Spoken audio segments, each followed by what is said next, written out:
Ano? Sabihin mo ngayon kung sinong masama sa atin. Di ba? Ikaw. Nagawa ko lang naman yun, Andrea, kasi mahal kita eh.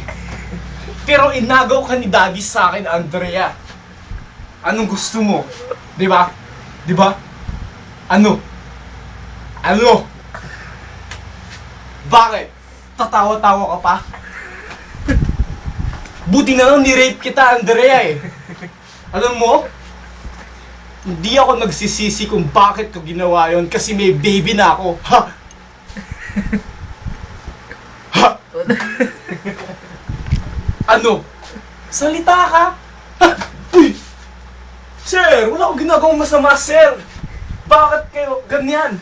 Bakit niyo ako inuling? Hindi ko siya nirape. Ginusto niya yun. Pinapuwit ko pa nga eh.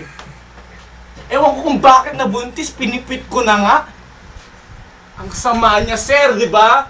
Oh, tarantado ka, Andrea. Ikaw dapat napapakulong. Tinuog mo kami mag-ama. Oh, ika-picture na din tayo, Andrea. Mas maganda sa angulo na to eh. Wait. Okay. Nice angle. Dito. Oh, cut! Cut mo na nga mo! Kinap! Yun na,